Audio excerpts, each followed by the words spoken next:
Orzu bilan maqsadning farqini bilasizmi? Assalomu alaykum. Bugun muhim savoldan boshlamoqchiman. Siz orzu qilyapsizmi, yo'q maqsad qo'yyapsizmi?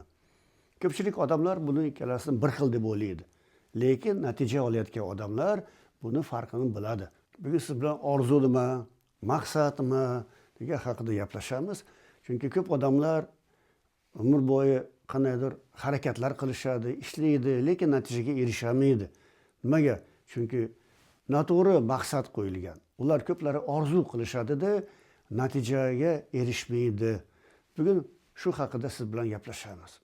Bu videoni oxirigacha ko'ring. Sizni kichik sovg'a kutmoqda. Orzu nima? Orzu bu ichki xohishdir. Bu orzu katta bo'ladi va bitta bo'ladi. Xohishlar ko'p bo'ladi. Masalan, men boy bo'lsam yaxshi bo'lardi, yoki men muvaffaqiyatli bo'lmoqchiman, men sog'lom bo'lmoqchiman, men mashinaga mashina olmoqchiman deganlar bu xohishlar. Bu gaplar hammasi to'g'ri. Lekin bitta muammo bor. Orzu sizdan talab qilmaydi mas'uliyatni, harakatni. Siz faqat xohlaysiz. Bu ichki kino. Ichki kino hayot kino emas u. Shuning uchun ko'p odamlar maqsadga erishamaydi, natijaga erishmaydi. Xohish javobgarlikni talab qilmaydi.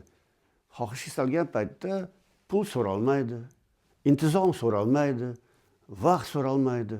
Endi maqsadga o'tamiz. Maqsad bu nima? Maqsad bu qaror. Siz qaror qabul qilyapsiz-da, aytyapsiz, men buning uchun haq to'lashga tayyorman. Men ko'p kitoblarimda, videolarda shu haqida gapirganman. Agar siz o'zingizning harakatingiz bilan haq to'lashga tayyor bo'lmasangiz, demak bu maqsad emas. Nima uchun ko'p odamlar orzu xohishda qolib ketadi? Chunki orzu qilganda bu qulay, harakat talab qilmaydi, qulaylik doirasida chiqishni xohlamaydi odam. Maqsad qo'yganda odam biladiki, ertaga men xatoga yo'l qo'yishim mumkin, tayyor shunga. Muddat qo'yadi, qachon men shunga erishaman deydi. Undan keyin harakat qiladi.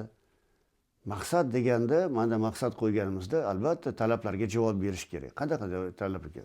Vaqt bo'yicha smart sistemasi deyiladi va shunga ishonishingiz kerak, muddat bo'lish kerak va maqsadingiz aniq bo'lish kerak. Xohish, men biroz yana tayyorlanay deydi. Bo'pti, keyinroq men o'sha kursni olaman deydi. Bo'pti, men keyinroq harakat qilaman deydi. Xohlaydi bu odam, lekin harakat qilishdan qo'rqadi. Shuning uchun ko'p odamlar shu orzu, xohishda qolib ketishadi. Xohishni maqsadga qanday aylantirish kerak? Agar siz xohlayotgan bo'lsangiz bir narsani, demak siz o'zingizga savol berishingiz kerak. Men nimadan voz kechishim mumkin? Maqsadga erishishim uchun men tayyormanmi? Agar siz men tayyorman bir narsadan voz kechishimga desangiz, demak bu maqsadga aylanadi. Masalan, men muvaffaqiyatli bo'lishni xohlayman. Bu xohish.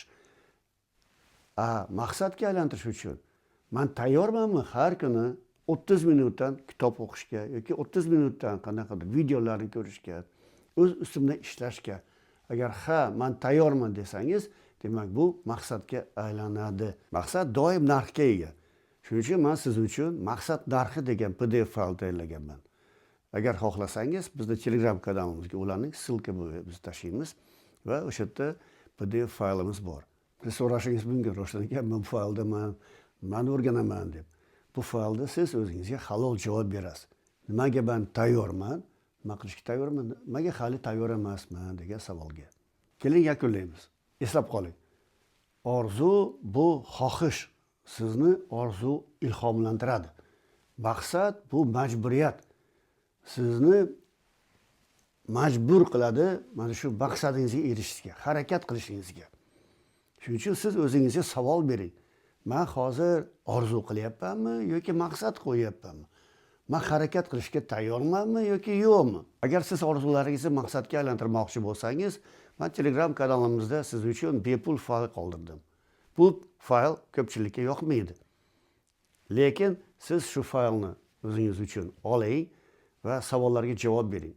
Nima uchun? Chunki natija qiladigan odamlar aynan shundan boshlaydilar.